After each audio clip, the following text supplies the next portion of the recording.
Yeah, good morning, everyone. A quick one this morning. This is from your brother, your friend, Matter Harassing with you, Mali Steven. And today's going to be another day again where we're going to have a very, robust discussion on the way forward for a better and a more sustainable Nigeria. If today is your first time of being with me on my show, please kindly just press the notification button and then subscribe with us if you're watching us from Nigeria's YouTube. If you're watching us from Facebook, I will encourage you to share this broadcast, give us some likes, and also be part of the show. Today's show is going to be really intriguing today. I can promise you that they have a lot of information. I have a lot of information. So I have a lot of news that I'm going to put before you today. But I wanted to just first and foremost, just as you coming in, just press the share button so we can be able to move faster. And just do the job as fast as we can. Like I said, the more you share, the more we get, the more likes we get, the more notifications are being given around by Facebook and YouTube.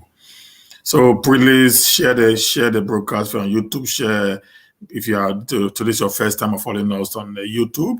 Please just press the subscription button and turn on your notifications so that anytime I'm on live with this very important news, you will be among the first that will be able to get the news. And if you are following me for the first time on Facebook, please subscribe to Matter Rising with Mali Steven, and also subscribe to United Southern Nigeria, where you can get the Ubonga news the way it is coming from the bakery. They say it's a very beautiful news, beautiful information that we'll get on this platform on daily basis. We call it the early morning dose. Before you leave your home in the morning to your place of work, you already know what is happening around your nation. You already know that around Nigeria, despite you living abroad, but you're getting the information, as fast as those even in Nigeria cannot be able to get it. This is what we do, and this is what we have decided to continue doing in order to give you the latest and the more accurate news that is on ground. Okay, guys. Now the first news I'm going to have for today for you is a letter that was written by a brother, which I've been asked to read for you guys, and I want to just listen carefully. Then we're going to take it step by step. And there are also very many intriguing, information that is going to be at your disposal today, my people. So just share this broadcast. Give us some like as you're coming. Just be pressing the like button. Give us some thumbs up. Put a lot of comment in. And let's let the show begin right now, guys. Now, this is the first news for today. This is a news from a brother. My experience in the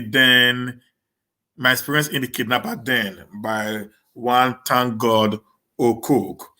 Okay, this is new. This is a very funny, intriguing, experience that we are passing through in our nation today. Why you see me crying every day for the unification of the Southern Nigeria? It is because of issues of this magnitude or issues of this nature, which our people actually go through on daily basis in the South in particular. I'm going to also play another video for you to listen. You're going to listen to the voice. And when you hear the voice, I'm going to tell you the person who's actually behind that video. You're going to listen and actually get some facts from what I'm saying. Let me go because I have a lot to give you today. Let me not waste your time so much. Please come in, press the share button. Give us some like, give us some thumbs up, press your notification, subscribe to Nigeria's YouTube, and put a lot of comment on the comment section. Okay, want to get at least 1,000 comments today on this show. 1,000 comments, 200 likes, 20 shares on a subscription on YouTube, and maybe 500 shares on this video. As you're just coming in, press the share button, sit down, get a cup of coffee, and get some cookies. Let the show begin. The first is my experience in the kidnapper den by Thank God Okuk. So my name is Thank God Okuk. I left Abuja on Thursday, 17th December 2020 in order to attend a friend's wedding on Friday and Saturday. On Sunday 20th, I boarded Big Joe transport to Benin City. Getting to Epuma, the driver told us that he won't be going to Benin because it was already past 7 in the evening. So some of us took our belongings and took a Sienna bus going to Benin. After Eho, we were attacked by a gang of Fulani headsmen. Taking note of that, we were attacked by a gang of Fulani headsmen who shot periodically into the air.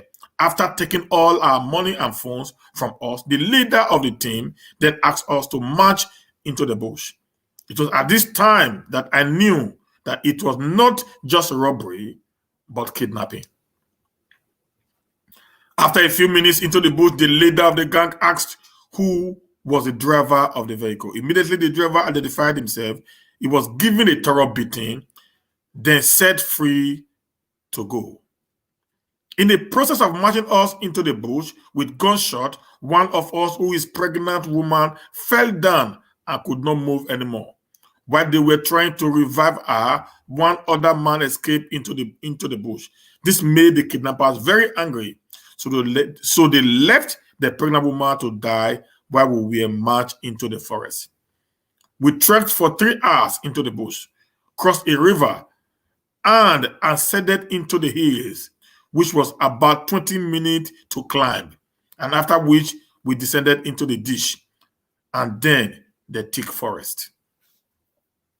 And this forest now is in our state, is in Benin City. This guy knows the in and out of our states. So when I come here, sometimes I talk, people like, oh, you are this, you are that. Listen, guys, these guys have already surrendered us. Hear the experience. Hear what this man just went through. Hear the narration of his experience in the hands of his kidnappers, who are Fulani herders. They are not from the south, but they know the entire internal forest area in the state. They know where to go. They know what to do at every given point in time. And at the end of the day, some of us feel it doesn't really matter. But it does matter, guys. It does really matter right now. They trekked for 3 hours. They climbed a hill that took them about 20 minutes to climb. And then they descended into the ditch, which became a forest.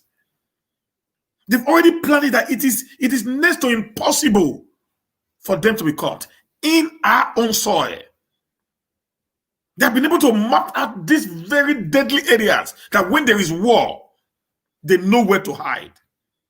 When the battle begins, they understand the entire terrain of our forests. We'll sit here on Facebook when somebody's trying to give us the secret, the information of what is happening in our land. We throw insult, we throw abuses on them. Thank God that somebody came out alive to actually give this vivid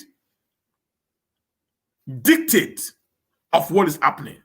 Are you telling me that the police are not aware of this? Would they go there? They say no, because they already had a plan. Everyone that is kidnapped, they walk through a path into the forest, which they can go to give vividly to the police or to whoever, but they will not do it. Why? Because it is a calculated attempt against the South. You guys don't listen to this. None of you want to see this. None of you want to hear this. You get upset when I come here and try to defend the Southern Nigeria. You think I'm in support of one person or the other. We pray it doesn't get to us first. Because when it does, then we'll understand what we're talking about. Okay, guys.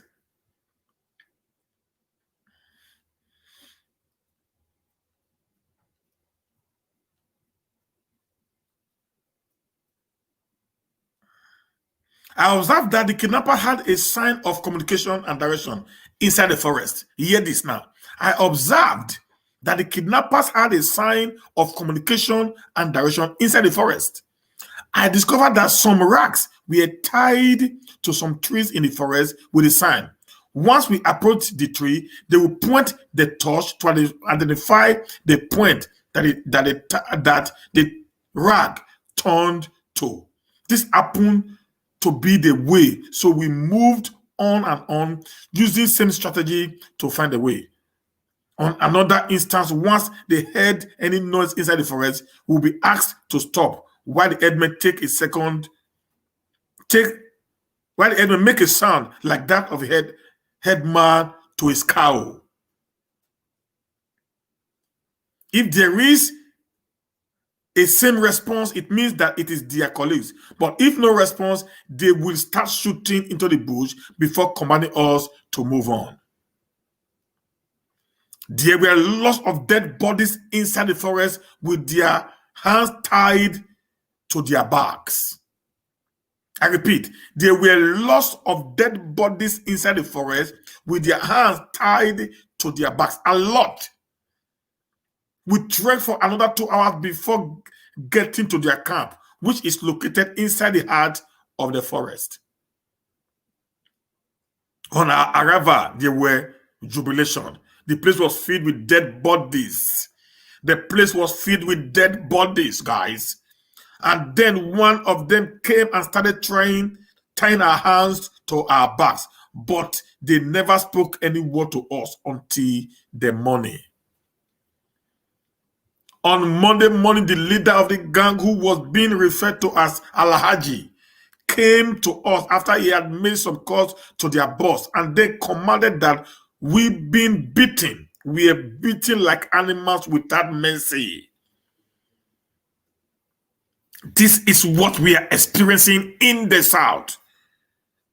Our leaders have decided to keep quiet. They say nothing, they do nothing. Listen guys, we think they are having more problem in the North than we have in the South. No, in terms of kidnapping, our people are more kidnapped than they do in the North of Nigeria. They had a plan. They had a plan already mapped out against us as a people. Dead bodies. That is not what is happening in the North. When they kidnap people, the government comes to their rescue. But in the case of us in the South, nobody, no government official comes to our rescue. If you can't pay, you dead. And nobody even talk about the case. If this guy didn't come out with this news, we would have known, because every day that Bini Auchi Ekpoma Abuja road it has become like Kaduna Abuja highway. No day that the kidnappers does not do something on that road. And they are very free to do whatever they want to do on that axis without nobody questioning them. They called to their boss. I said it here before, that the kidnapper was picked when I was watching one of the news yesterday with Dopedo and Injoma on AIT. The kidnapper was caught and he said, if you like beat me from today to tomorrow, I will say nothing. And the moment you take me to the police station, I will be released the next minute. He was so bold to have told, the journalist and the police that he will, and if you can tell that he will say nothing. And actually, they said he refused to confess. They called a boss. They've invaded our forests. Hear this. I'm going to play a video very soon. You're going to listen to that. I'm going to talk about that. After the beating, we were then asked to call our families for negotiation. Anyone whose family did not give a positive answer to the ransom will be beaten seriously after a series of fun shots in the air to put fear in their minds. When it was my turn, the negotiator picked me up and began flogging me. Then I began to beg him in Hausa language. I was shocked that he stopped, and their boss then asked him to remove me among the others. Then he asked me if I was from the north, since I was bearded, but I told him no, but that I was born in the north.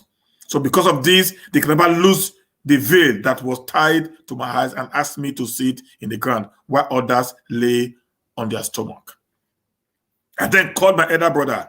At first, I was scared my brother would not respond positively and dear of being beaten again. But my brother, in his wisdom, even though there was written all over his face, he told the kidnapper that, firstly, he has to talk to me, and I was given the phone to speak to him.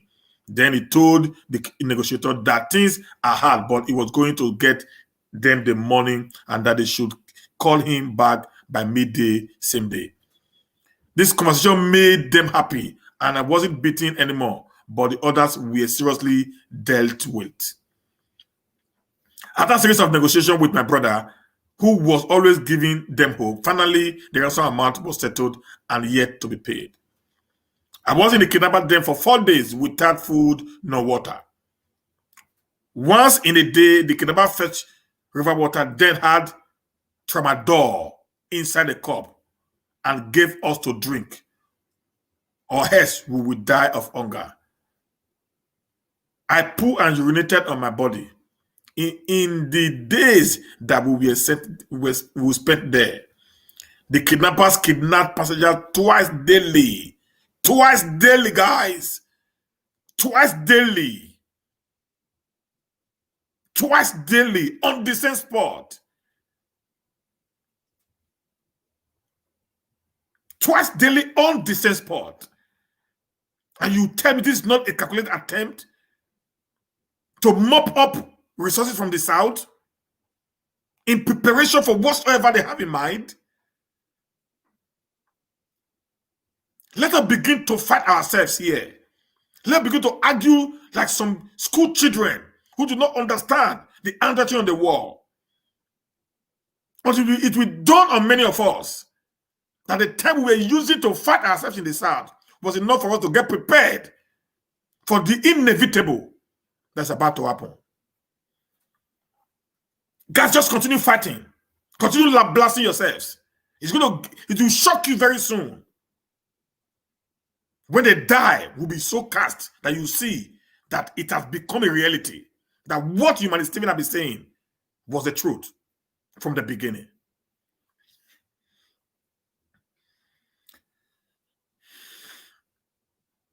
In the days that we spent there, the kidnapper kidnapped passengers twice daily, both women and children. Sometimes when they encounter any police escort, they will kill the police and make away with his gun and cap. And whenever this happens, the person that shot the policeman will be promoted.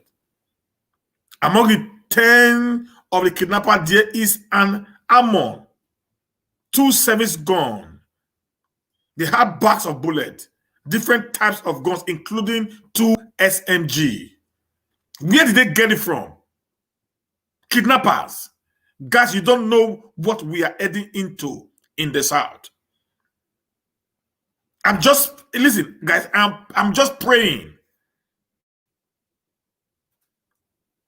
Arms and ammunition litters the ground as they were exchanging guns in each operation. This is to say that the guns used in the morning will be used in the evening till 2 days' time, because their founder, from the look of things, is highly placed. They don't eat real food. What they eat is garri soaked in oil with onions and maggi. They don't rape their victims, but beat their victims to death. Guns don't penetrate them. There in the forest, before going out for any operation, they shoot at themselves randomly, after which the leader brings out a white rag, spread it on the floor, and all other will surround the rag and chant their incantation before leaving. And after my elder brother paid the ransom for 4 of us that night, the leader of the team sent me a message to the Nigerian police. He asked me to tell the police that they have come for the police and they will kill all policemen that comes their way because they have taken over Edo State.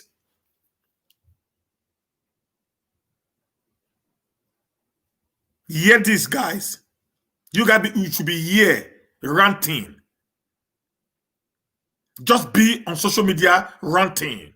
Do not listen to very valuable informations. He asked me to tell the police that they have come for the police and that they will kill all policemen that come their way because they have taken over Edo State. And we soon start a war. And we soon start a war that will lead to the taking over of the old state. I'm not saying this now. Somebody, his name is right there.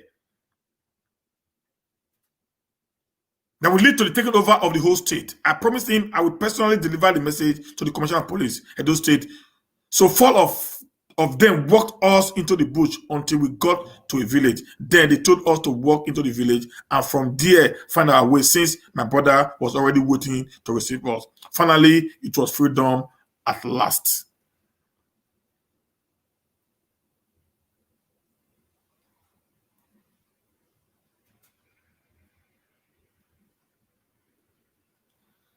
This was an experience in Benin City, in a hall.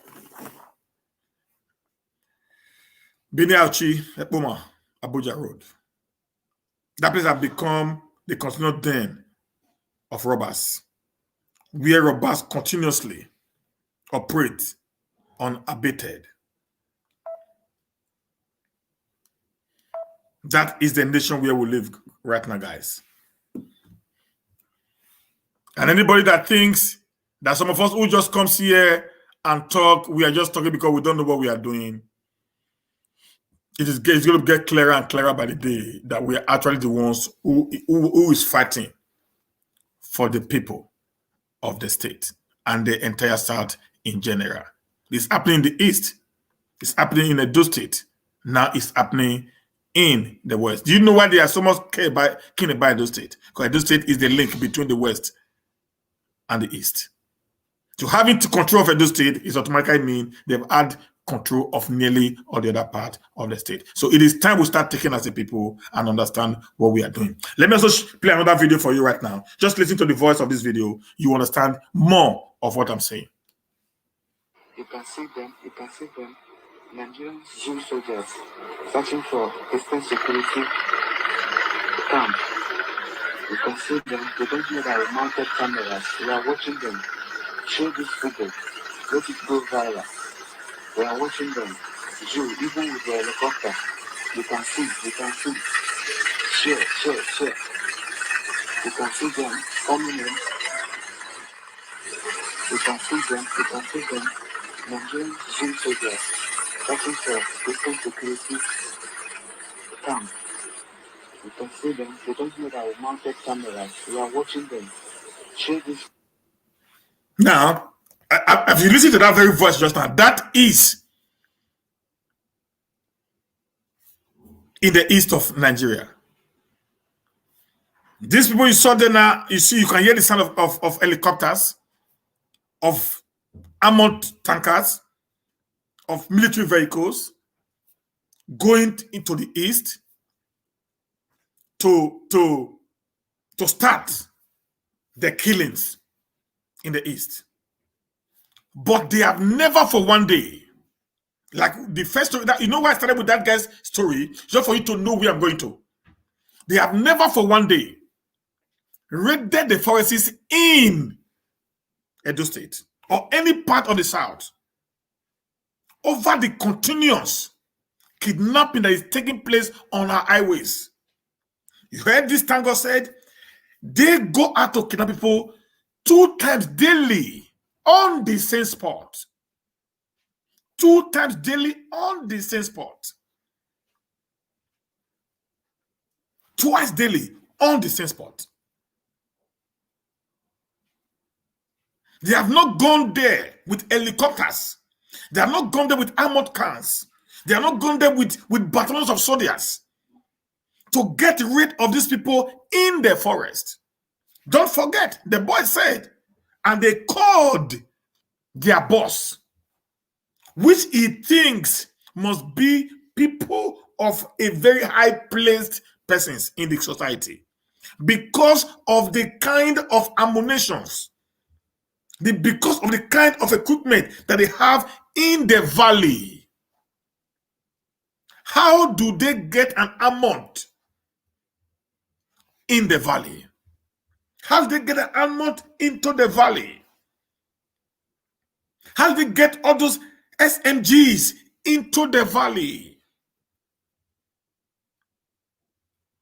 How can they drive an amount into a valley whereby it took them about 20 minutes to climb the hills before they descended?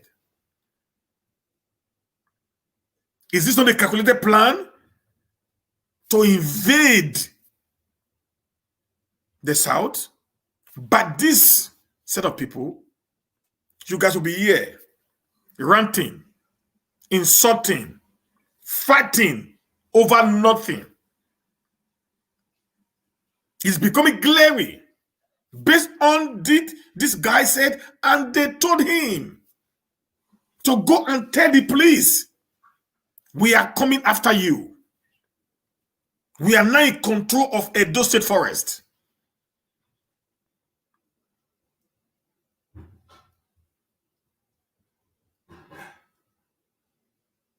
We are ready to take over the state. Very soon, we're going to set war on them. You guys should be here fighting the Igbos. You guys should be here fighting the Yorubas. Whereas the Fulanis are already taking over our forests from us. When some of us call for unity, we know why. Because we can't fight, we can't do the battle alone. We need other people to be at our back to be able to do something. We can't do it alone. We can't do it alone.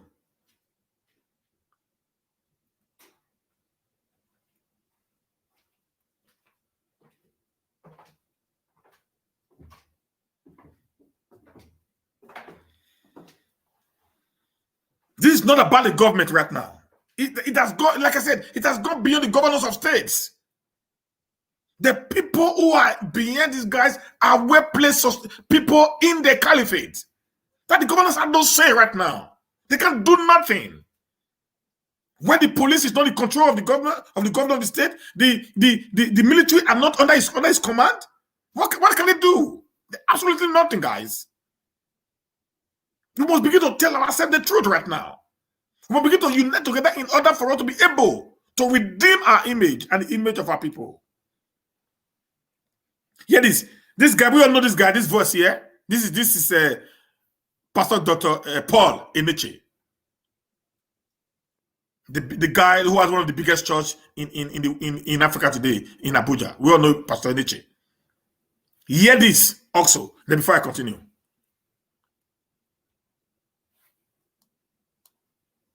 Such level of frustration in our land, such level of suppression, where in one segment of the nation, blood will flow like water, killings and killers will arrive, level a whole village overnight.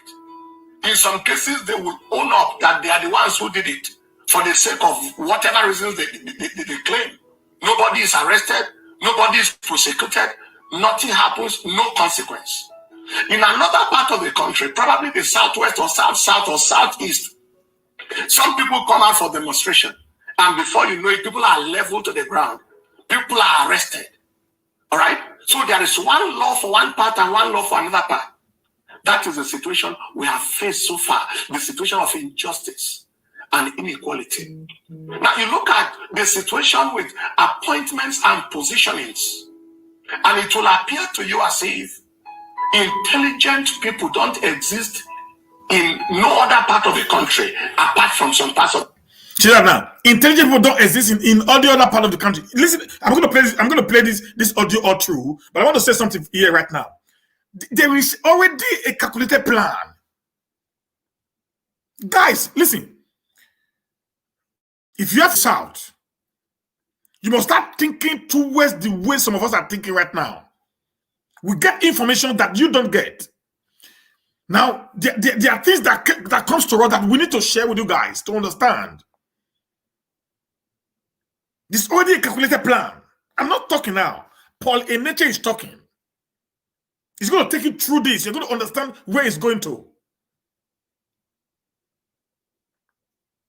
If we continue in this form that we are today, we'll be caught unawares.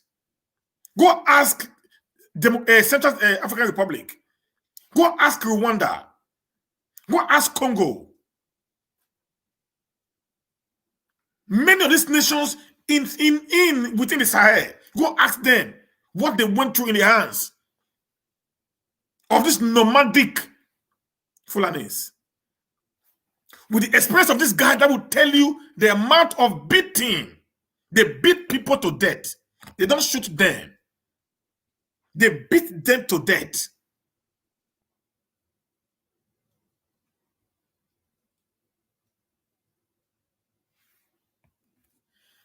They beat people to death.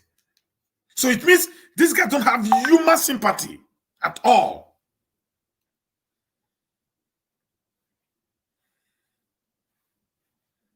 Hear this. We have a multi-ethnic country. We have a multilingual country. We have a multi-religious country with two dominant religious bodies in the nation. But if you look at sensitive positions, whether it's in the executive, in the judiciary, in the legislative, in the military or paramilitary, it appears as if there are no people in any other part of the country. Take a look at this. You have President Northwest Muslim. You have Senate President Northeast Muslim. You have INEC Chairperson Northwest Muslim. You have Speaker of the House of Representatives Southwest Muslim. You have Chief of Air Staff Northeast Muslim. Minister of Defense Muslim North.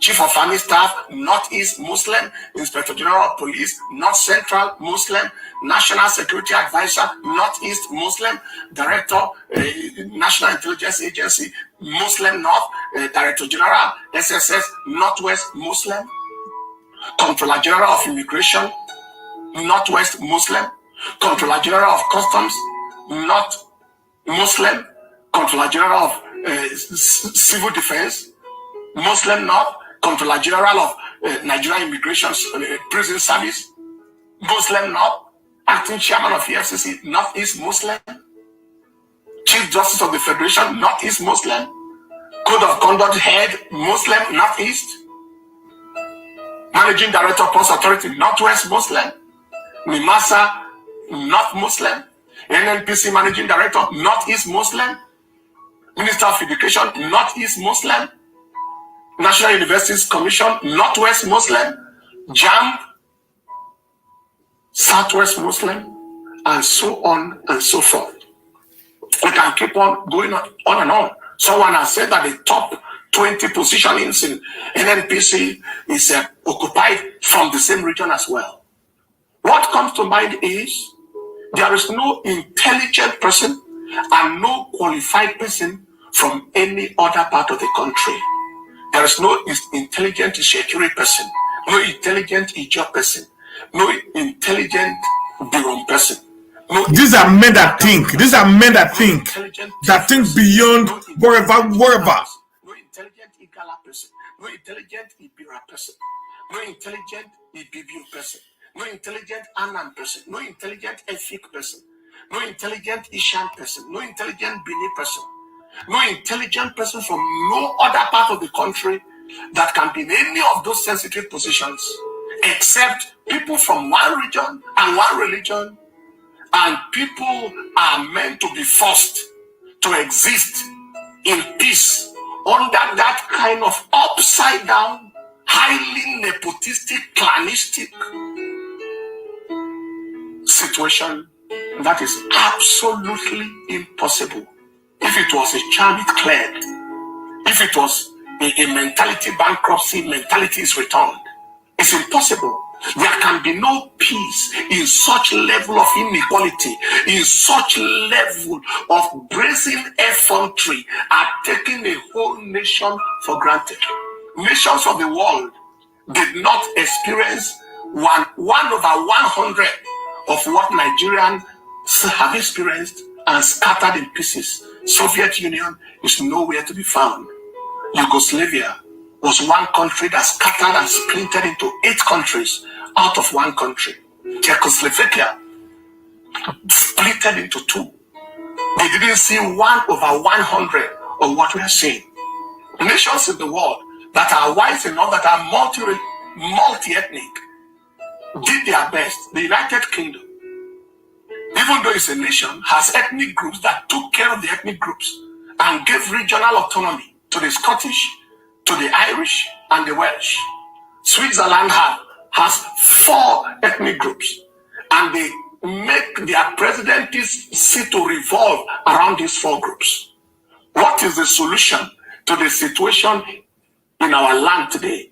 If there must be peace, there must be equity, there must be fairness, there must be justice. People have clamored for restructuring. It is the devolution of power.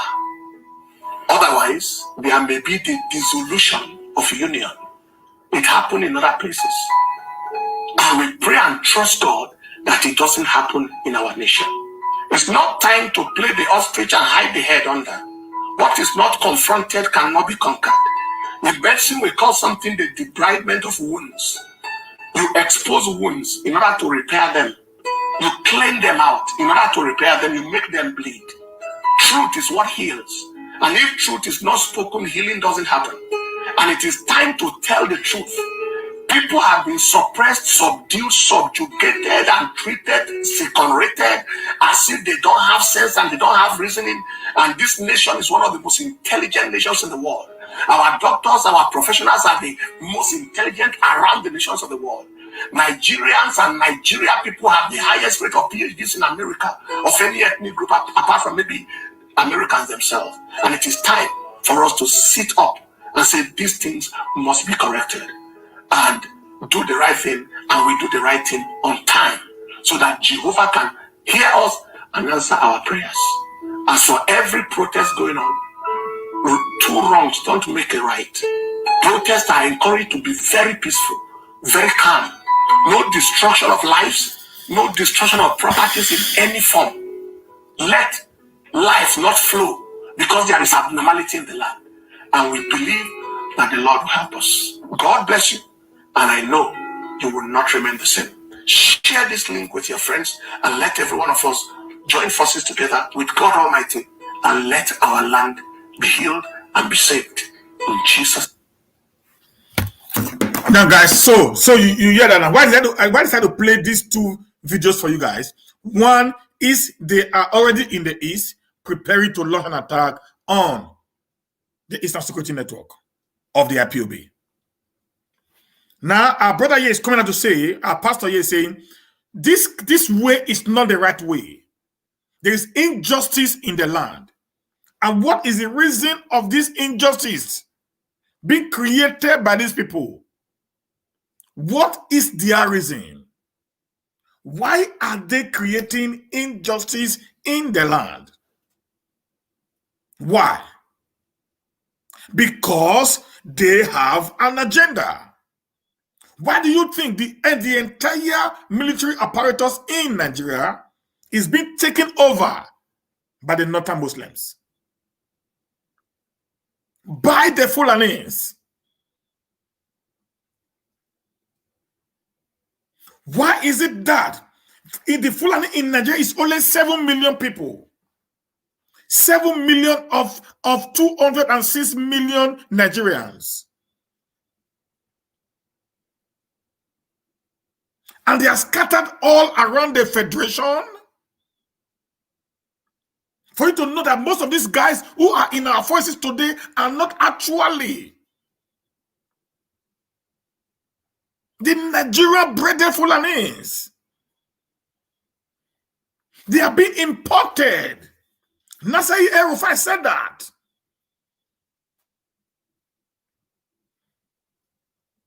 That he went as far as going to Mali to beg so that they should stop killing his people. They've taken over our forests. They're even threatening to run over us in a short while. Do you know why they had such confidence? Because they know they are backed up by powers that be. That nobody can be able to do them nothing. The way they are threatening in Edo State, that's the way they are threatening in every part of the South. They're already ready. They're just waiting for the final blow of the whistle. They've mapped out our forests. They understood the terrain in our own lands. And we are here saying that Igbo is our enemy.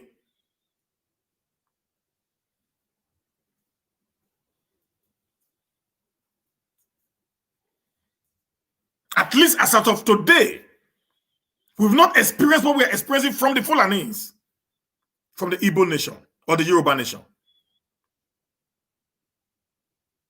We've lived side by side over a millennium, over 1 million years.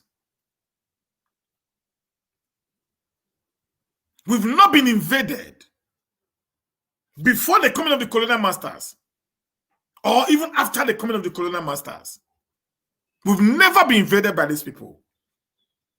We will never be brutally murdered by these people. Yet we have had our own share of issues and histories. But one thing is sure, they've never wanted to conquer us as a people. What you and I are expressing today in the hands of these Fulani, rampaging and ravaging our forests. We keep quiet and feel nothing is happening. Where someone is leaving home today, is leaving Abuja to Benin, or to the east, or to any part, the person has already put his heart on his hands, knowing fully well he might not be able to get to his required destination as a result of what is going to happen on the way.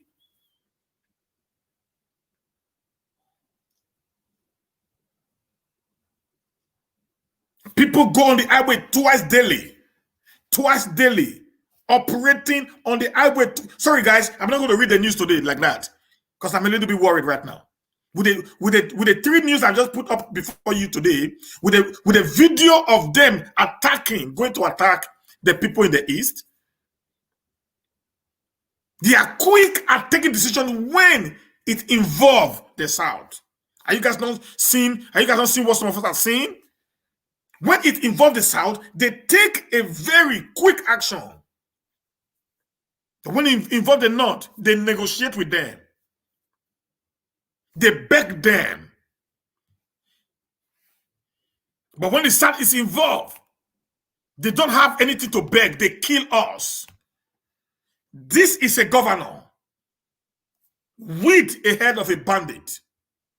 And that is a military man on the other side, with some SSS and policemen in this meeting, negotiating, begging the bandit to stop killing their people. This is happening in Katsina State.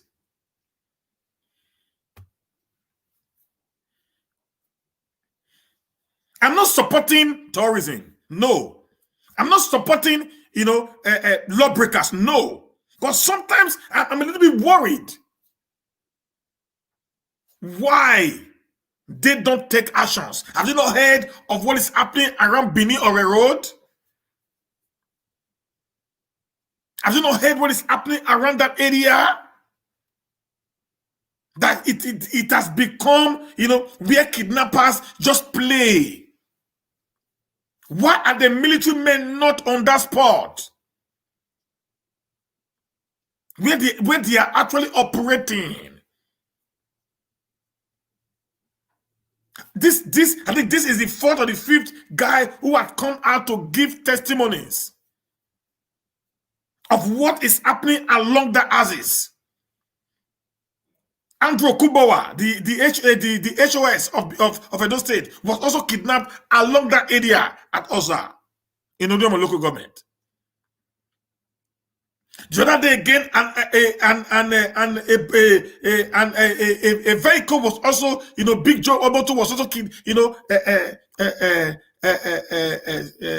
adopted, and all the passengers, each of them were taking the same A-haul. Is the military intelligence so porous that they don't know that something drastic is happening on that route? That they have decided to just allow the people to decide their fate by themselves? And somebody would tell me I should keep quiet when my people are being killed on a daily basis. Then I'm not here on social media trying to not fight over people just writing with their fingers who could not even do something. Guys, it is high time we had grown. It is high time we had grown this, otherwise we're going to end up like it happened in the north in the 15th century when Usman Danfodio came and invaded the north. You're going to be surprised what you're going to see. They actually invaded the north because some of the Hausas and the Canaries sold themselves and were murdered. They were oppressed. And they remain slaves till tomorrow because of that mistake that they did. They went to Ilori. Go check Ilori history. What brought about Ilori is the same way some of the Ilori people sold out. That's why they took over that state today. If you keep quiet today, fighting the wrong enemies, you'll be surprised when the real enemies will come after you. You wonder. You would have said, if I had known, I would have listened to some sense of reasoning that was actually operating within us.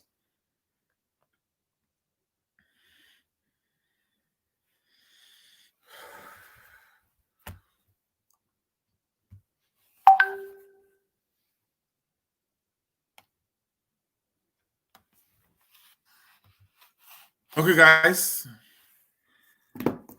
Just 1 minute, please.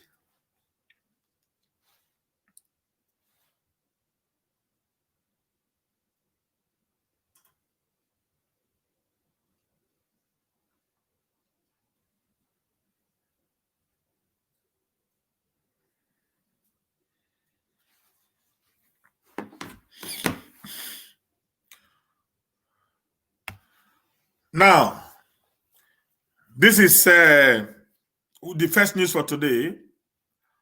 I didn't call for a coup. Bishop Kukah.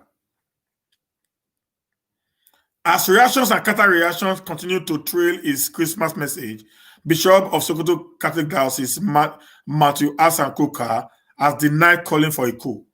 Bishop Kukah at the media conference with selected journalists held at St. Bakita Secretariat in Sokoto on Monday night urged Nigerians to get the accurate statement rather than relying on different lies being padded in its name. Anytime you make a statement, these guys want to turn it to become a religious war. Pastor Paul Eneche just made that clear. They want to turn everything to become a religious war. We must start seeing, understanding where they are going to. I know what they are doing. I'm going to explain later when I'm done with this. I'm going to tell you what happened in Rwanda. Maybe that will give us another sense of understanding of where these guys are going to. He emphasized that the message was based on his love for the country and had no political or interior motive. This guy spoke to power during the time of Goodluck Jonathan. Nobody, they were praising him then. He was their God in the north. When Goodluck Jonathan was in power, he spoke so well. He spoke more than he's doing right now in this government of Buhari in Jonathan time. I am pained. I'm very sad that my emergency critics never see that many innocent lives are being lost daily. No, they don't care. They do not care about that. They do not care because they have a mission. They don't care. They have a mission. They have a mission.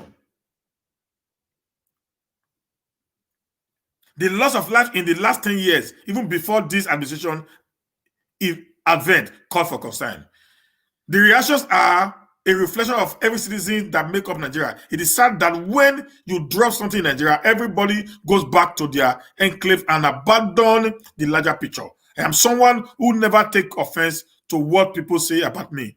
What I said was my opinion based on evidence and what has happened in Nigeria. And if you look into the record, there is evidence that justified that statement. And if anyone think I am wrong, they should come out with the superior position.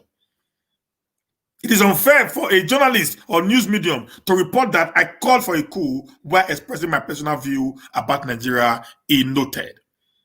Okay?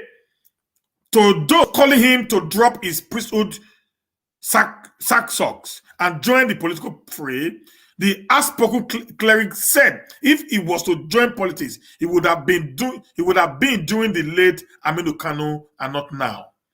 I have no plan. I will never play partisan politics for any reason. Those who link my message to partisan politics are only playing to the gallery. Take, for instance, brilliant Nigerian youth making comments about Chelsea or Arsenal and have never been to England. Does that make them players of such clubs? That's a very fantastic question, sir. So why will someone think because Bishop Kukah is speaking, therefore, is a politician? People who make this argument are ignorant of elementary politics and ignorant of the role of a priest. The truth is that a lot of us have not seen a priest saying what I'm saying. The fact of the matter is we are all in politics, but party politics, for me, no. I am not a member of any political party, and I cannot be. If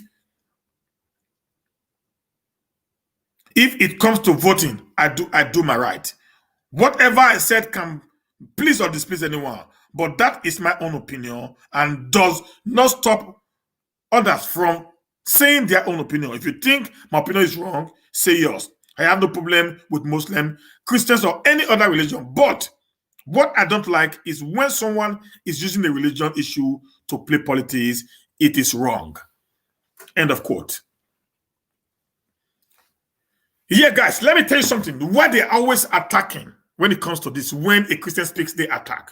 But when the Sultan of Sokoto spoke, nobody said anything. You know the reason why? Because that was what they did in Rwanda. They have what we call the ethnic and the religious colorations. One of the most deadliest war that you can't win is the ethnic and the religious war. Go ask anybody. The war never ends. It is the ethnic, and that's why today you see in Rwanda, they tried as much as possible to regulate the religion in Rwanda. It is the ethnic and the religious war. It is very dangerous war that can destroy anything and everything if care is not taken. And that is the part the Nigerian government today is playing. Everything about the Nigerian government is either it is ethnic or it is religious. They always end up putting it there to create this very unnecessary belief that someone is against a certain religion. When actually you are speaking the truth to power, they will never want to listen.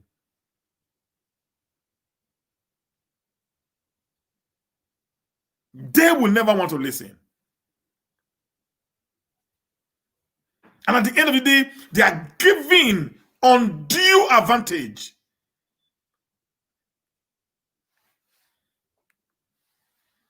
to these criminals who are actually wanting to destroy the fabrics of what is left of the Nigerian state.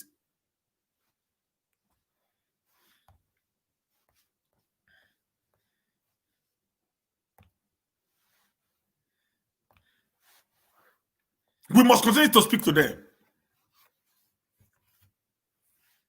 A man who is afraid die even before his death. A man about pena you must a man lela. That's the Benin parable. Yeah, this is another news I have for you. Nigerians deceived by Buhari government. Another Catholic clergy blast FG. The clergyman stated former Archbishop of the Catholic Diocese of Abuja, Cardinal John Oyainika, has said President Muhammadu Buhari admittance that Nigeria don't trust his government is a positive step. The clergyman stated this while reacting to Buhari's Christmas message when he featured on a channel's television program. Oyainika attributed the rising public distrust in Buhari administration to widespread deceit being pardoned on numerous occasions. It is positive that President Buhari recognizes that his government has a heavy liability of trust deficit, and it is not good for a nation that the citizens cannot trust their government, so that even when the government is trying to do the right thing, there is always the feeling. Let us wait and see. Maybe it is one of those things again, which means to speak truth to power, our government must take a look at the modus of operandis in a way of operation, he said. Until now, they ought to be able to know why is it that they have a trust deficit. Why is it that people don't seem to want to trust them? If you ask me, basically, you trust someone who is truthful. But if you have too many cases of government saying one thing and doing perhaps another, the receipt for a trust deficit. But trusting his point, the Catholic cleric cited the current administration claim that Boko Haram had been defeated even when the deadly threat continues to kill Nigerians. He continued, "We have heard a lot said about fake news, about massive deceit. This is not correct. And if, for example, we are told that the Boko Haram have been defeated and they are still on, people will ask, what do you mean? Are you serious?" So that anytime again there is announcement on Boko Haram, people will say, well, we wait and see until we are really sure, which means we have a task before us, and government ought to take that seriously, and all those who speak on behalf of government should believe in the sacrament of truth. Nigerians are ready to listen to the truth, but when they are consistently deceived, it is neither good for the government nor good for the governed. Yeah, everyone has to do an examination conscience.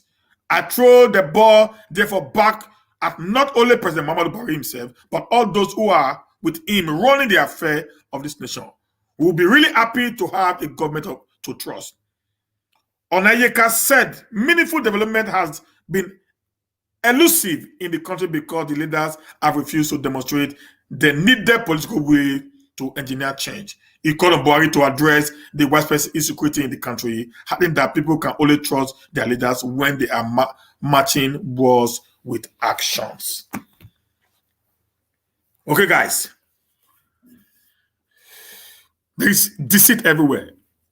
The insecurity is becoming alarming. And these guys you call elders today are actually remnant of Boko Haram. Believe it or not, guys. These guys are actually remnant of Boko Haram.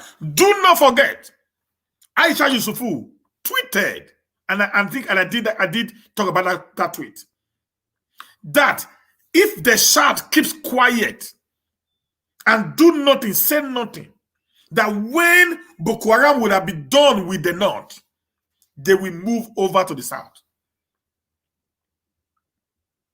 Aisha Yusufu, the activist, said if the South decide to keep quiet, that after the North is done, after the Boko Haram are done with the North, they will move over to the South.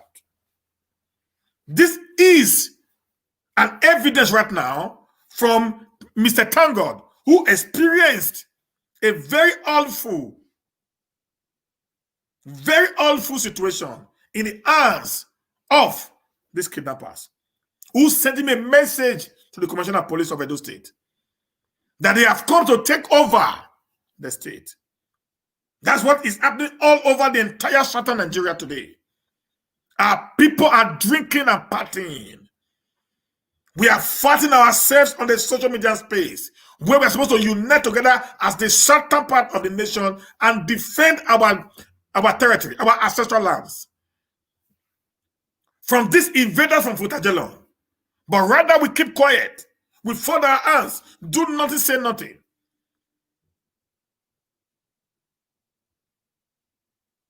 This happened in Rwanda. This happened in Central African Republic. This happened in Togo, in Senegal, in Burkina Faso, in Guinea-Bissau. Go check these nations today. Except Rwanda that was able to go out of that place, they are still at war. A country that the leaders refuse to listen to the citizenry. Particularly some part, a certain part of the citizenry, they have been treated unjustly, they have been treated unfairly, and we keep on saying here that it is okay because of some crumbs that is coming to our tables. They do worse in the North. Rather, they pamper them.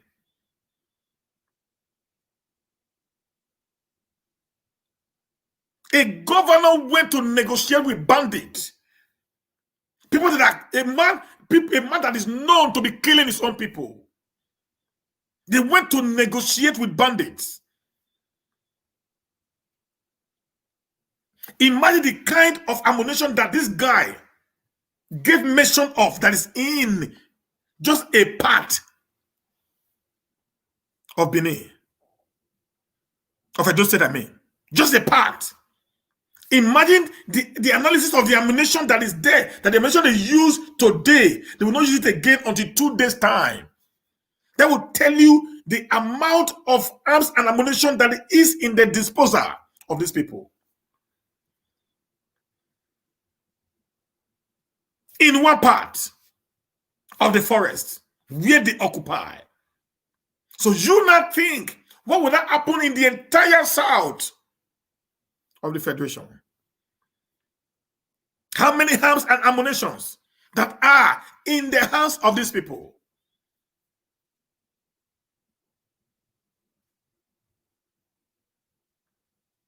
He even said that when they kill a policeman and take his gun, they get a promotion immediately.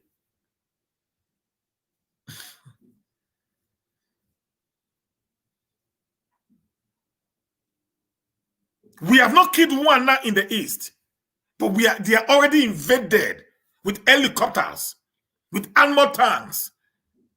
The military are already moving into the east to begin to kill these people. They've not kidnapped one person. And people is going to say, yeah, you supporting them. What the heck? An injustice to one is an injustice to all. I don't support nonsense. That's who I am. I stand for truth all my life. I don't support injustice of any kind.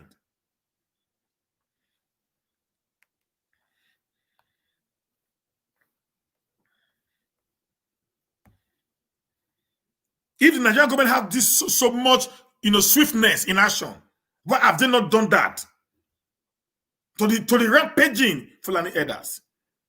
Do you not know what they did last year in the Middle Belt? Did you not see what the rate at which people were murdered?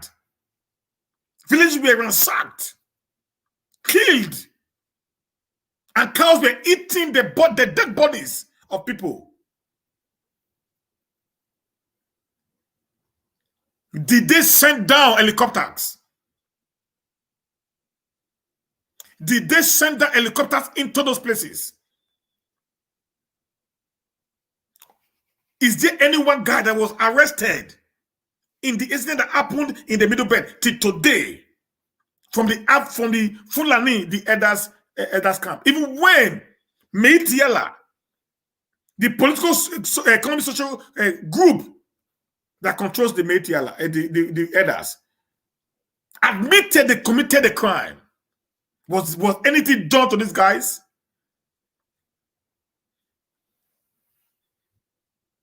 I am a clear guy who believes in history. I do a lot of work before I come out here to speak. I'm not a politician. I'm not a secessionist. But for a government to work the way it ought to work, until the people start telling ourselves the truth, we continue living in this false paradise of deceit. That everything is well, whereas nothing is actually well with the nation. Kukah made a statement saying the obvious is not being attacked. His head is not being called to order. There's rampaging in the north over a statement made. They turn everything to be political. They turn everything to be religion.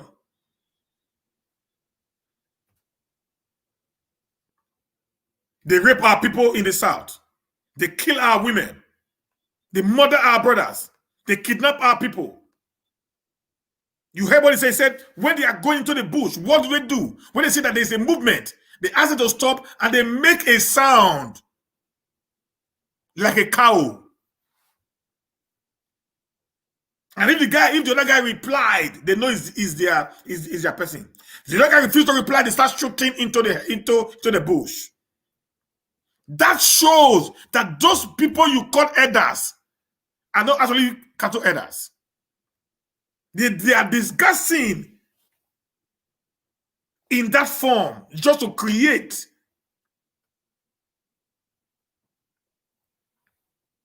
an impression before they move into the forest where they will kill those cows for food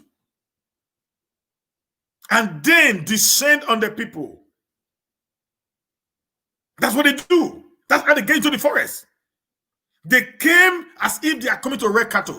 They come with little cattle and we ask them to, okay. They go into the bush, then they get into the bush and they start to do their operation.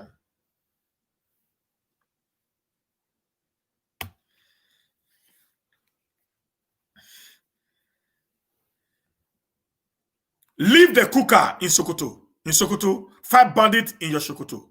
Shehu Sani tells Northern youth.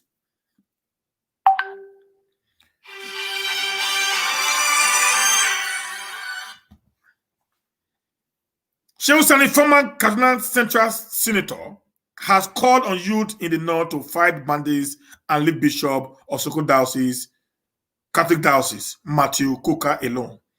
In his Christmas message, Kukah had accused the President Muhammadu Buhari-led administration of nepotism. He claimed that Buhari had sacrificed the dream of Nigeria on the altar of nepotism and northern agenda. But the coalition of northern group accused the clergyman of attempting to destroy the quest for national integration by instigating violence. Coalition of northern group said Kukah was using religion to cause disharmony and facilitate the further emasculation of northern Nigerian Muslims. However, Sani in a tweet, "My dear northern youth, leave the Kukah in Sokoto and fight the bandit in your Sokoto." End of quote. They always do it. That's what they do. Anytime something comes up, they always want to find a way to turn it to religion. They are very fond of doing that.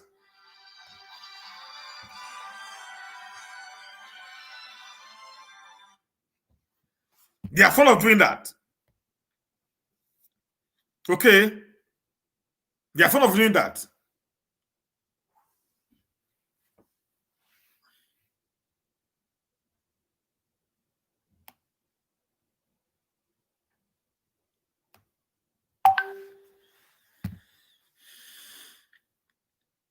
Okay, guys. This is another news again. NAS planning to remove Buhari, replace him with Osibanjo, APC group alleged. This is what they do. This is what they do. These NAS people now, they are from the north.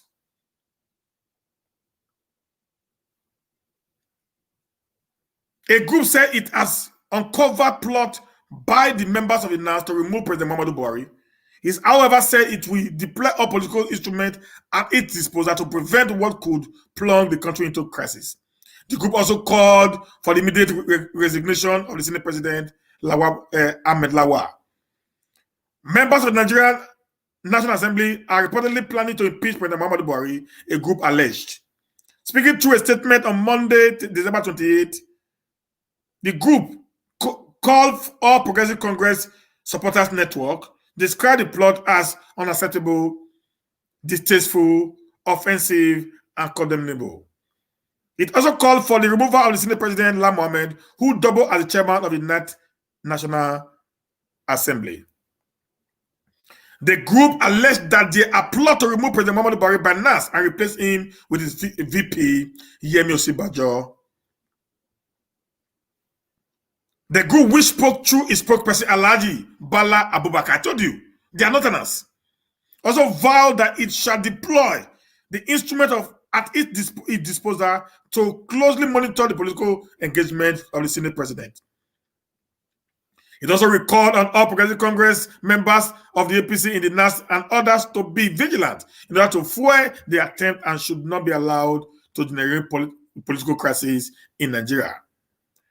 We learned reliably that this subversive element within the party fold have concluded plans in alliance with opposition bloc in the parliament to replace President Buhari with Vice President Professor Yemi Osibanjo, who is expected to only serve out the remaining 2 years of the Buhari presidency and handover. It is a veiled agenda to imperil Nigerian democracy, cause further anarchy in the politics. We shall not hesitate to use every legal force at our disposal to resist the manic ambition of some desperados to govern the country through backdoor tactics instead of a popular ballot. Meanwhile, for demanding the impeachment of Buhari, the House of Representatives vowed to take disciplinary action against one of its lawmaker, Kingsley Shida. Okay? Now you see that again. If a man is not doing the right thing, what are the people supposed to do to him? Is to call for his removal. But if you do that in the north of today, you will be tagged. You'll be tagged an enemy. You'll be tagged an enemy. You'll be tagged an enemy. Okay? Now they have another news here. 2023 presidency. Don't consider it is the turn of the Southeast. Owie tells Tinubu. The former chief whip of the Nigerian Senate, Sir Roland Owie, recently called on former governor of Lagos State and national leaders of the All Progressive Congress, Asiwaju Bola Ahmed Tinubu, to forget his 2023 presidential ambition. He posted this in the event that the major political parties agree to zone the presidency to the southern part of Nigeria. It would be turn of the Southeast to produce the next president of Nigeria. Obi, while speaking on the emergency of a group, Justice and Peace Forum in Nigeria, which he would be launched early next year, said, but in his opinion, and for fairness and equity, the North still had about 4 years after 2023 to catch up with the South and the rotation of the presidency since 1999. He said, but for zoning that was agreed in 1999 that the president should go to the Southwest, President Olusegun Obasanjo would not have become president of Nigeria, even having lost the whole of Southwest to the then opposition Alliance for Democracy. Hear him, Baba. Bola Tinubu is my friend, but the truth is that where there is no justice, there will be no peace. Zoning started in 1999, and to God be the glory, it started from the Southwest. And Obasanjo took it and the PDP won. But for Zone, Bayo would not have been president because he lost his unit. He lost his ward. He lost his local government. He lost his seat. He lost the whole of Southwest Zone to Chief Olufalaye. He finished his 8 years.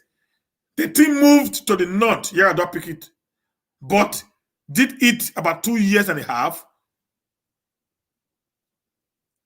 A number of presidents did not do. The current president has not done 10% of what Yaradua did. It's not worth truncated because when God calls, nobody can say no.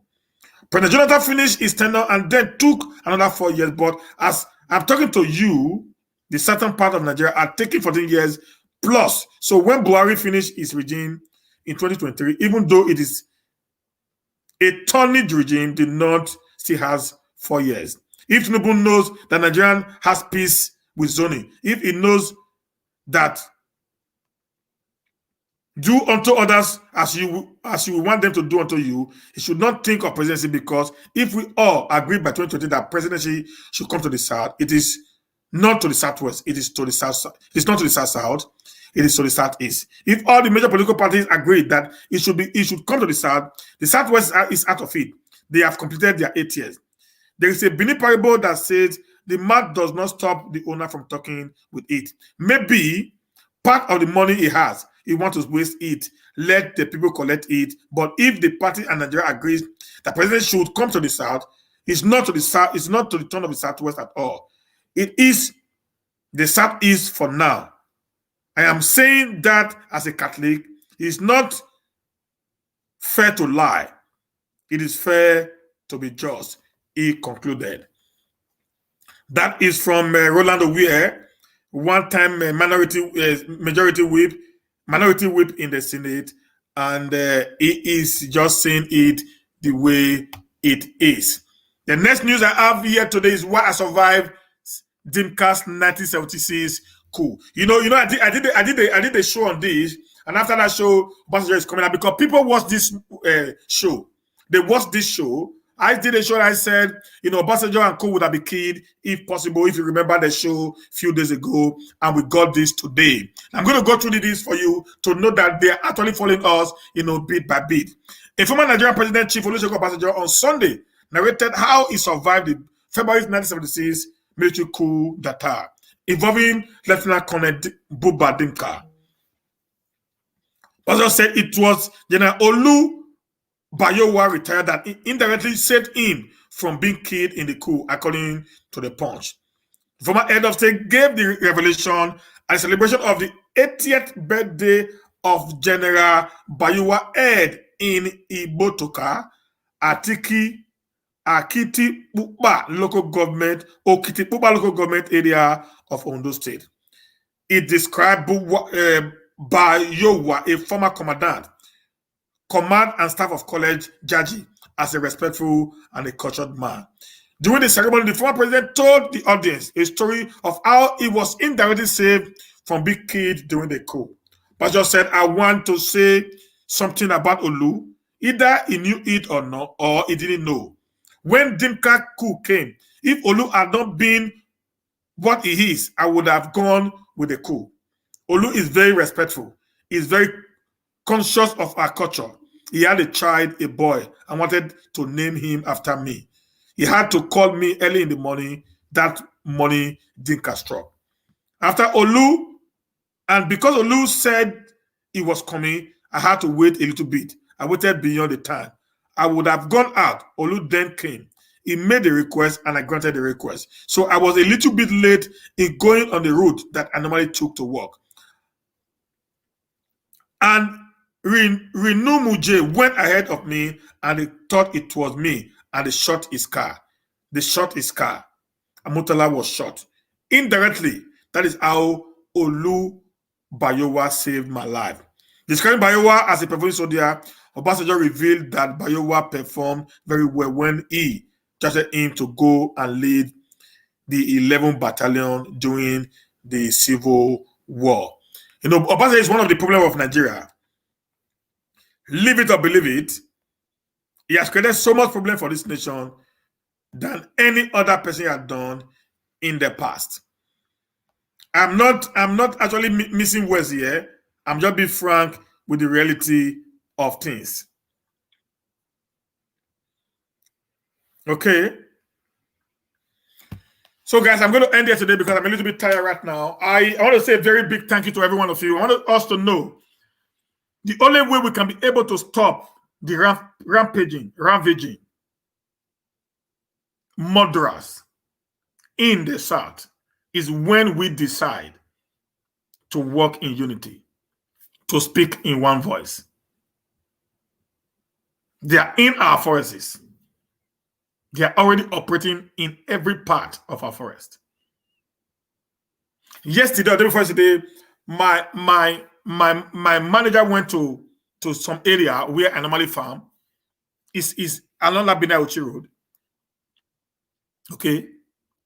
The policemen left the area side and they came to after Iguobo. We are getting to the bypass. That's where they go and stay. The soldiers. They're supposed to be at the area where this is actually happening, but they will not stay there. Do you know why? Because there is already a plan. These guys are be called. These guys have been called not to do nothing. These guys have been called not to do nothing, not to say nothing, to just continue keeping quiet and allow this evil to continue.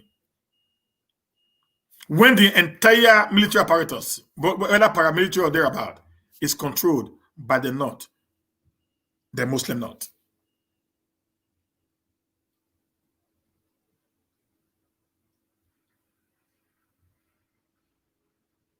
Where the commissioner of police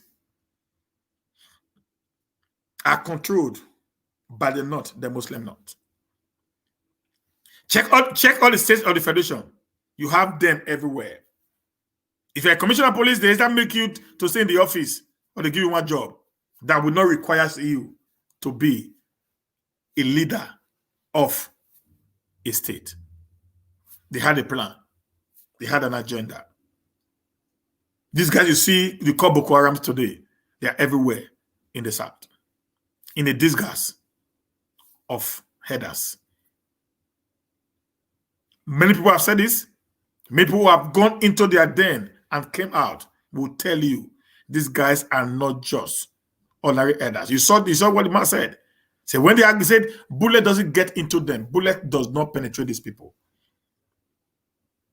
Bullet does not penetrate them. That's why they are so free.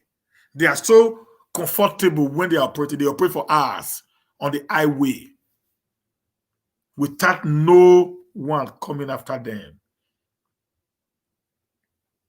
At least somebody has just given a vivid explanation of who they are.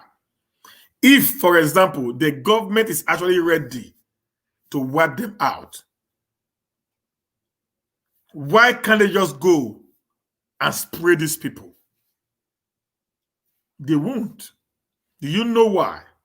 The boss they called is part and parcel of the system.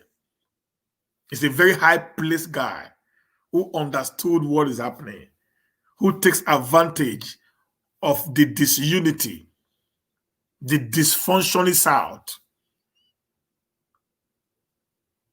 to feed on us. What they are doing today is mopping the money in the South into a certain part of the North. If I'm joking, go ask Rwanda. Go ask Rwanda. They will tell you what happened in that time. The cost of living in the South has grown so high that today the Southerners can't actually feed themselves.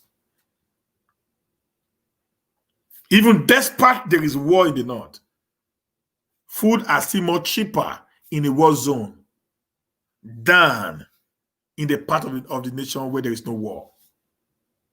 That will explain to you what is actually happening, guys.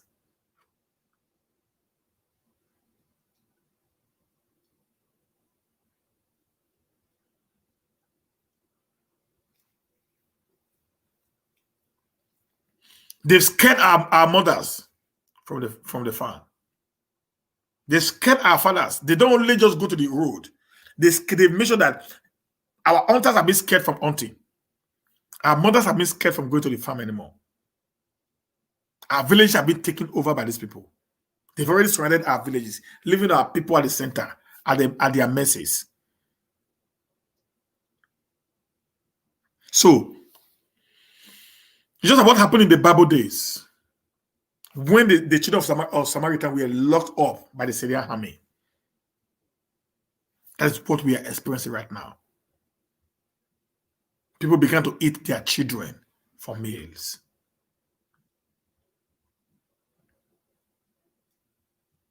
It will get to a point now. They will start doing what they are doing in Katsina State to our people in the south, where you need to pay a tax to these people before you can farm or harvest your crops. What they do during planting, they allow you to plant your crops. They allow you to weed your crops. Then when it's getting to harvest time, they take over the crops from you. That's what they do in our forests.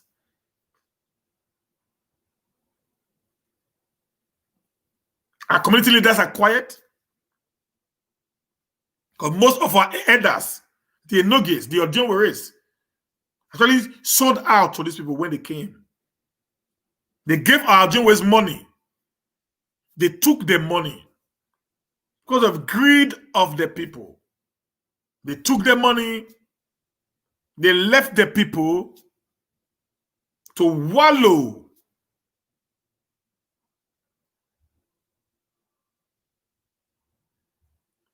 in the forest of death at the mercies of these people.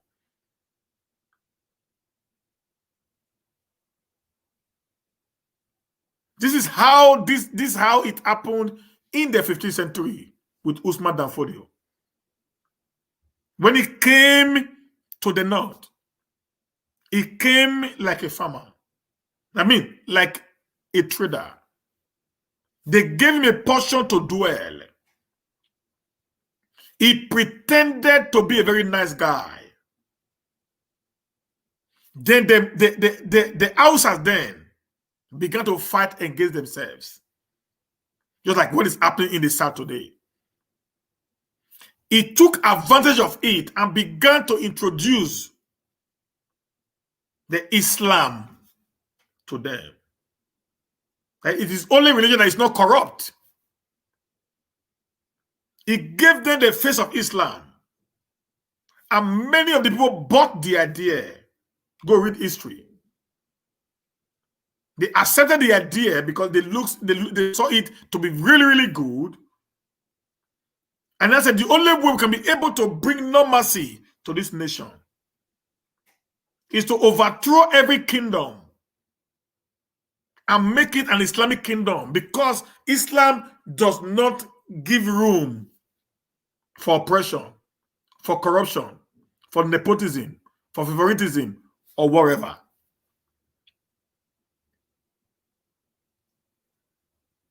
Okay? Families were not supporting Usman Danfodio to actually kill their own people. Just as some of us today are indirectly supporting the Fulani elders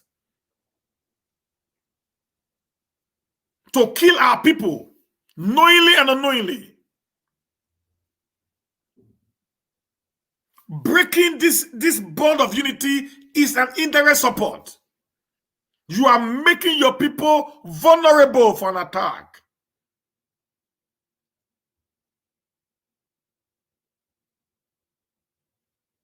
Because it has not gone into your thought today does not mean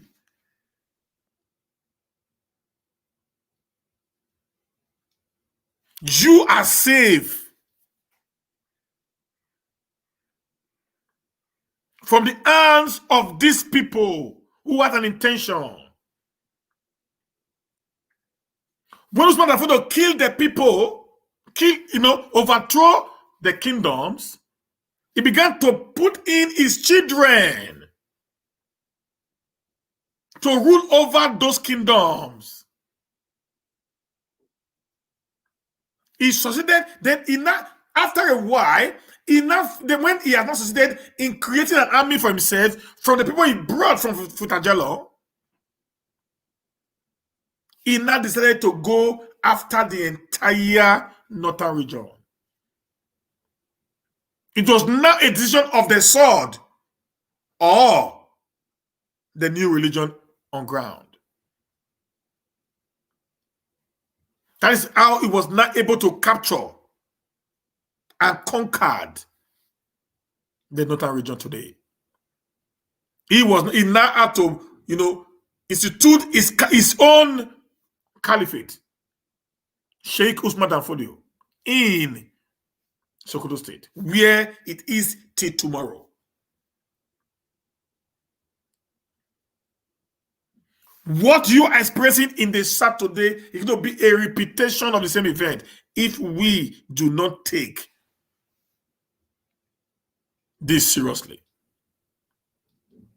Go ask the Ghanaians how they dealt with them. They've lost practically all their battles in the Sahel. Practically all. They lost in Rwanda. They lost in Togo. They lost in Burkina Faso. They lost in Guinea. Their own origin. They lost the battle there. The only last place that they have so much authority and power today is in Nigeria. And the South is supposed to have united to make a very decisive decisions, are fighting themselves over nothing. You guys will be surprised. Do you know why they're doing this now? If you want to divide the nation, they invade you. They turn your part of your new nation to become a war zone. They're in all forests. Because they live in forest. That's their lifestyle. They are nomadic in nature. So if you want to break out, or your family break out and form your own nation, they will invade you. Because your forests have been taken over by these people. They are already everywhere, waiting for the whistle to blow, and they are out there to swing in on you. You just saw the video I played now. How helicopter is already flying. It's just 1 month or thereabout now that ESN was formed. See, helicopter is already flying. Aboka is already moving to the east to wipe out these people. But they've never done the same when it concerns the Fulanis. My question is this: what is the difference? These guys don't kill. These guys kill, and they take so much pride in what they do.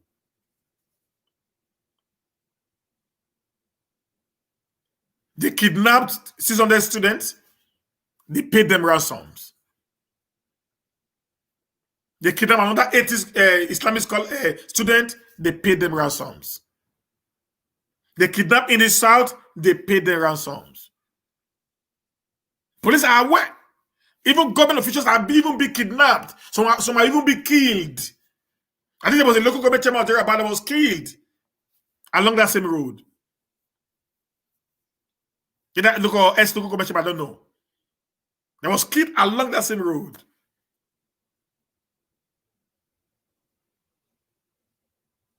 And if the government of the South feels it is none of their business, when the die is cast, they will understand what some of us were crying for. They must come up right now and set up a security apparatus that can be able to withstand what is about to befall the nation. They're always talking about the sea, but the entire forest have been invaded. They have been taken over. We need a superior security apparatus of the Southern origin to be able to meet these people with their forces. We need locally organized security apparatus that understood the in and out of their territories. We need them to be funded and well equipped by the government of the day. They also know how to get themselves prepared for a battle. Having heard the news or the information from this guy, they also know how to get themselves prepared, spiritually and otherwise. You have to stand whatsoever that these guys are doing. We can't fold our hands anymore. We can't fight on social media space anymore. We can't insult one another anymore. It has gone beyond you and I. We are actually under siege as a region. This unity is creating more and more opportunity for them to continually get on us. We must break loose in order for us to be able to save our ancestral land, to save the life of our mothers, to save the life of our fathers, and to save our generations yet unborn. So that the history will not be said once upon a time, we were these people, but today, this is where we are.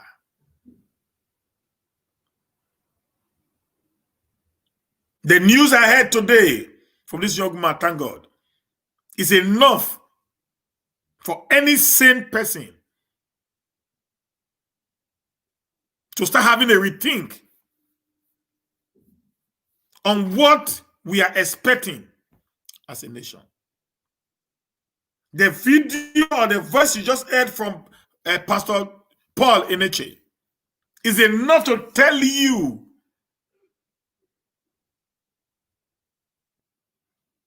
that all is not well with the nation called Nigeria.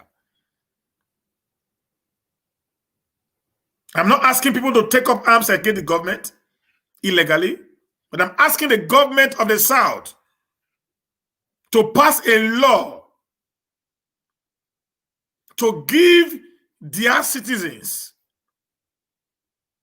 known as the local policing vigilante, a sophisticated weapons, not those Hausa policemen, not those Hausa soldiers. They will do nothing for you. They will close their eyes and walk past these people. Create a security outfit that is made up of your people in the southern region. The Amotekun is already there. Let's legalize the Eastern Security Network. Let the SASA create one. And let them have a central, like a joint task force of the entire Southern Security Network. Having gotten your own security network in the East, in the West, and in the South, let them create a joint task force from that security network to now who will not guide, parade the entire length and breadth of the Southern Nigeria. I promise you, with that, we will be at peace as a nation, as a region, and as a people. The time to blame game should be over. The time to try to find a way to call your people names is over. The time of historical superiority is over. The time of where I came from, where I did not come from, is over. This is a time for us to sit down together as a people. If we actually we have something that links us together based on the history that you know, based on the history that I know. It doesn't matter the side of the coin of the history. What matter is if your historian told you that you are a descendant of somewhere, it means and you also believe that you are, but you are the superior one. That shows there is something that actually is linking you guys together as an entity, as a people. And that should bind you more together than the quest of who is the big brother. Because today, what we have in the South is egoism. Who is the big brother? Who is superior to the other? It doesn't matter anymore. We are now in the 21st century where those things does not actually relevant in our present day. What matters is there is something that actually link you guys together in one way or the other. That should be your paramount.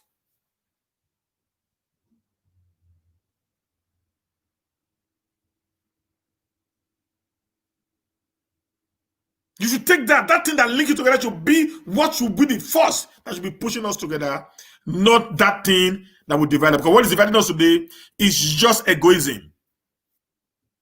Pride, that's what is dividing us. Nothing more. We believe we are one people. But we're not saying one is superior than the other. That is just the thing there. Just a brother that has money. They are all families. But because you have money, you want to control the other people. That is what is happening to the South. Nothing more, nothing else. And a house divided against itself cannot stand. We need each other to fight this war that is about to be set upon us by these people. Let us stop sleeping. Let us get woken up. Let us take actions to protect our land and the sanctity of human lives. Thank you, guys. See me 5 o'clock this evening as I bring one of our brother in. He's going to talk to us on a very, very wonderful, wonderful news. Okay, guys. See you later in the day, 5 p.m. later today as we continue in this show for the unity of the South. I appreciate you all. God bless every one of you. Thank you for joining us today. We'll see you later again in the evening. Please be around as I'm going to continue discussing on this issue of the unity of the South. Have a blessed day. Thank you very much, guys. And bye for now.